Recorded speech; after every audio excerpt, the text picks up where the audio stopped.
Hello students, आज बात करते हैं कि सर मॉक टेस्ट तो दे रहे हैं पर मॉक टेस्ट में पूरा पूरा दिन निकल जाता है। कितने लोग ऐसे हैं जो जब मॉक टेस्ट देते हैं तो उनका ऐसा लगता है सर पूरा दिन ही खत्म हो गया, रिवीजन का शेड्यूल हिल गया। तो ये बच्चे ढंग से सुनेंगे इस वीडियो को पूरा एंड तक, और आगे बढ़ने से पहले टेलीग्राम ग्रुप ज्वाइन कर लेंगे जो 2026 के बच्चों के लिए ही बना है स्पेसिफिकली, जहां उनको मोटिवेट किया जा रहा है, जहां उनको गाइडेंस दी जाती है कि क्या करना है, और बहुत लिमिटेड मात्रा में, ऐसा नहीं है कि भरा ही जा रहा है दिन भर, बस बात ही हो रही है। बात करते हैं कि sir how to maximise score marks and reduce the time also that we spend. देखो, स्कोर मैक्सिमाइज दो तरीके से होता है।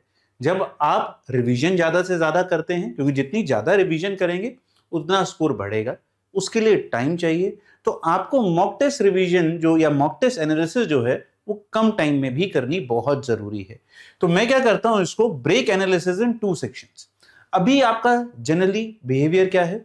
आपने मॉक टेस्ट दिया, आपने स्कोर देखा, आप डिमोटिवेट हुए, आपने सॉल्यूशंस पे कूद के गए, और सॉल्यूशंस देखते देखते 3 घंटे का तो पेपर था, 3 से 4 घंटे सॉल्यूशंस में चले गए, 6 से 7 घंटे की एक्टिविटी हो गई और आप कंप्लीटली ड्रेन्ड आउट हो गए। पहला काम, जब आप मॉक टेस्ट देते हैं उसके तुरंत 15 मिनट सिर्फ बेड पे लेट जाना है आंखें बंद करके, सो दैट आपकी एनर्जी थोड़ी वापस आए। रिपीट कर रहा हूं, आफ्टर द मॉक टेस्ट कोई टीवी या कोई वीडियो नहीं देखना है। Lie down on the bed, keeping your eyes close for 15 minutes, 10-15 minutes, gather energy. पानी वानी पिए, इलेक्ट्रोलाइट पिए, काम हो जाएगा बढ़िया ना। अगला जो पहला पार्ट है, अब क्या करना है आपको, immediately after the paper behavioural analysis करनी है 30 से 40 मिनट। बिहेवियरल एनालिसिस क्या होती है सर? ये क्या है? मैं तो सॉल्यूशंस देखना चाहता हूं, कितने गलत कितने सही। तो बिहेवियरल एनालिसिस में ये कुछ की पॉइंट्स हैं जो आपको करने हैं। क्या मैंने 2 राउंड अप्रोच लगाई? देखो, पेपर वाले दिन 2 राउंड अप्रोच नहीं आती है, और एकदम से 2 राउंड अप्रोच लगाओगे तो स्कोर गिरेगा, तो इसलिए आपको इसको थोड़ा समय देना पड़ेगा। You have to give it some time to show the impact. Question filtration, क्या मैं आसान टफ क्वेश्चंस पेपर में आइडेंटिफाई कर पाता हूं? Because if you identify a tough question, the target is, इन सबका देखो टारगेट क्या है पेपर में, to reduce the time spend on unanswered questions. हम क्विजर की टेस्ट सीरीज में आप बच्चों को दिखाते हैं ना, the time spend on unanswered question should be as low to somewhere 30-35%, उससे ज्यादा नहीं। तो इसका मतलब आप 30% अपना समय अनआंसर्ड क्वेश्चन को दे रहे हो। बट बहुत सारे बच्चे ऐसे होते हैं जिनका 50% टाइम अनआंसर्ड क्वेश्चन में जा रहा होता है। उसको रिड्यूस करोगे तो कहीं ना कहीं सही या गलत में कन्वर्ट होगा। उसके बाद बात आती है एक्यूरेसी की। तो फिल्ट्रेशन करना आपको आ रहा है, टाइम बाउंड में आप काम कर पाए। जैसे अगर आपने एक डिसाइड करा था कि सर मैं 60 मिनट्स फिजिक्स करूंगा, मैं 60 मिनट्स केमिस्ट्री करूंगा, और मैथ्स को मैं कुछ ना कुछ जो भी आप अपने हिसाब से दे रहे हो, क्या आप वो टाइम बाउंड वे में कर पाए? अब ये बात आती है कि सर पेपर डिफिकल्ट था, मैं नहीं कर पाया। पेपर की डिफिकल्टी के हिसाब से ये चीजें नहीं चलती हैं, ये तुम्हारे हिसाब से चलती हैं। देखो, जिन बच्चों को प्रॉब्लम आ रही है एनी गिवन डे, वो 300 में से 300 टारगेट नहीं कर ले। लेट्स बी वेरी रियलिस्टिक, आपके बन रहे हैं 100 नंबर, रोना धोना मचाने से नंबर नहीं बनते कि सर पेपर इतना डिफिकल्ट था, फिजिक्स इतनी डिफिकल्ट थी, मैथ्स इतनी डिफिकल्ट थी, वो 60 मिनट में। तुम्हें जितनी आती थी, तुम्हें वो आइडेंटिफाई करनी है और उसको ही 60 मिनट देने। चैलेंज वहां पर है। तुम 300 में से 300 वाले नहीं हो, लेट्स बी ऑनेस्ट, ठीक है? तो टाइम बाउंड में कर पाए। क्वेश्चन का ईगो एटीट्यूड, कि मैंने एक क्वेश्चन के ऊपर सर 10-15 मिनट लगा दिए क्योंकि ये तो मेरा चैप्टर पढ़ा हुआ था, फिजिक्स था सर, फिजिक्स में तो मेरे से सारे होते थे, अब कैसे नहीं हो रहे?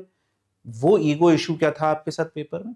और ब्रेक मैनेजमेंट, मतलब कब ऐसा फील हुआ कि सर 3-4 क्वेश्चन जब नहीं हुए उसके बाद सर टेम्पो ही खराब हो गया, या सर मेरा स्टेमिना ही बिल्कुल खत्म हो गया 1.5 घंटे बाद, या मैं ब्लैंक आउट सिचुएशन में आ गया कौन से टाइम के बाद? ये है बिहेवियरल इश्यूज, एटीट्यूड इश्यूज आपके साथ जो पेपर में होते हैं, और ये सब्जेक्ट टू सब्जेक्ट भी डिफर करते हैं। ये क्यों करवा रहा हूं? इससे आपको अपना बिहेवियर पता चलेगा, और ये बिल्कुल अलग कंपोनेंट है पढ़ाई से, इसका कोई लेन देन नहीं है। तो आपको एक मैं शीट दे दूंगा, ये पीडीएफ दे दूंगा, डिस्क्रिप्शन बॉक्स में मिलेगी यार, या फिर टेलीग्राम ग्रुप में, टेलीग्राम ग्रुप पे डाल दी गई जाएगी ये वाली। ये क्या है, एक एक सब्जेक्ट के हिसाब से प्रिंट आउट लेना। अब हमने इसमें क्वेश्चन नंबर डाल दिया, डिफिकल्टी तुम्हें कैसी फील हुई, इजी मीडियम टफ, तुम्हारा स्टेटस क्या था, राइट रॉन्ग अनअटेम्प्टेड, तुमने इसको गलत करा अगर, तो क्यों गलत करा, over timed, guessed, blank, conceptual error, silly error, ठीक है ना? अब तुम्हें ये गेस वर्क जो मैंने लिखा है ना, ये गेस में कितने सही और कितने गलत हुए ये भी बात करना। और ये एक सब्जेक्ट के लिए ओवरऑल टाइम कितना दिया, अटेम्प्ट कितने करे, करेक्ट कितने हुए, गलत कितने हुए, ब्लैंक कितने पे थे आप लोग, कंसेप्चुअल, सिली और गेस, टोटल एरर कितने हुए। अब से हर मॉक के लिए मेंटेन करो। ये शीट बस तुम्हें बना के रखनी है उस 30 मिनट में, और इसको बार बार रिविजिट करना है देखने के लिए कि मेरे साथ क्या मेरी इसमें इंप्रूवमेंट हो रही है, क्योंकि अगर यहां पर इंप्रूवमेंट होगी तो final day the score will improve.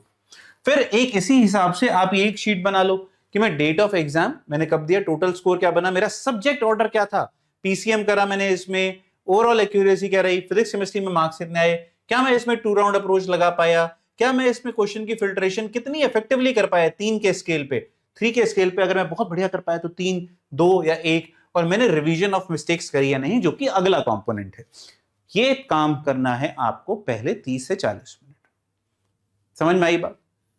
And then you get back to your schedule. So for example आपने 9 से 12 पेपर दिया, and I would highly recommend to take it in the time slot which you know is the time slot for JEE mains.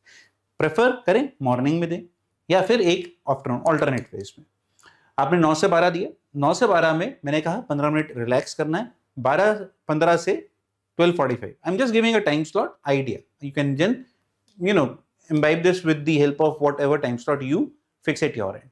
Now in 15 to 12:45 you do behavioral analysis as I have told you. Now after 12:45 immediately do not go to the solution section. Now you don't have to rush to the solution part, you can leave that. You come back to your revision. आप अब अपने अगला 3 घंटा revision का लगाएं, फिर एक और ब्रेक लेके 3 घंटा फिर से रिवीजन करें, जिससे दिन में रिवीजन का जो कार्यक्रम है, जो हमें नॉलेज, जो हमें अपनी जो हमने पढ़ाई करी है वो भी इंपॉर्टेंट है, क्योंकि वो रीगेन करें, जिससे ऐसा ना हो कि पूरा दिन ही मॉक में चला गया। तो प्रेफरेबली मैं कहूंगा कि 1 से 4 आपने पढ़ाई करी, आधे घंटे का ब्रेक लिया, 4:30 से 7:30 एक और पढ़ाई करी आपने, 8 बजे के लिए डिनर पे बैठे, तो रात का जो सेशन है अब 9 से 11 या 12 बजे वाला, उसमें आप अब आएंगे क्वेश्चंस में, जिसको 30-30 मिनट के स्लॉट में लगाएं। पहले मैं फिजिक्स के देखूंगा, केमिस्ट्री के देखूंगा या मैथ्स के देखूंगा, और मैथ्स में देखने में अगर देखोगे तो 1 घंटा लग जाएगा, तो ये एक्टिविटी 2 घंटे की होनी चाहिए। अब आप जाओ मिस्टेक्स, ये मिस्टेक्स इंपॉर्टेंट है, नो डाउट अबाउट इट। जो क्वेश्चन पे आपने टाइम स्पेंड करा वो मेरा गलत हुआ तो क्यों हुआ, क्या लर्निंग लेनी। बहुत सारे बच्चे गलती क्या करते हैं, उनको लगता है जो क्वेश्चन उनका गलत हुआ उसके लिए उसको पूरा चैप्टर करना पड़ेगा। नहीं, जो कॉन्सेप्ट गलत हुआ है उसी को रिवाइज करो और आगे बढ़ जाओ।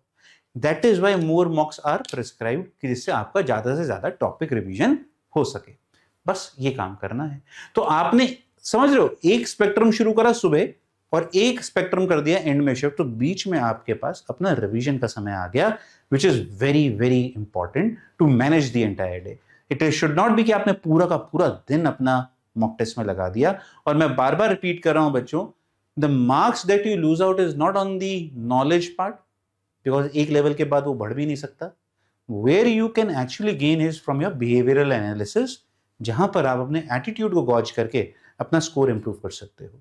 ठीक है, तो ये करना शुरू करिए। आगे बढ़ने से पहले हम लोगों ने already top 500 question bank April attempt के लिए नई पीडीएफ्स डाल दी हैं, link is in the description box, आप जाके चेक कर सकते हैं। They are different from the January attempt. जनवरी में भी हमने टॉप 500 दिया था, यहां भी दिया है। तो जो बच्चे अभी पीवाईक्यू की क्विक प्रैक्टिस करना चाहते हैं वो यहां से इसको यूज कर सकते हैं, लिंक को यूज करके। ठीक है, चलिए पढ़ते रहिए, मुझे कमेंट में बताइए और क्या प्रॉब्लम्स हैं, जिससे मैं आपके लिए ऐसी टिडबिट वीडियोस लाता रहूंगा जो आपको रैंक और स्कोर इंप्रूव करने में सुपर हेल्पफुल होंगी। गॉड ब्लेस, खुश रहिए, मस्त रहिए, मुस्कुराते रहिए, पढ़ते रहिए, क्योंकि हमें क्या करना है, पेपर फोड़ना है।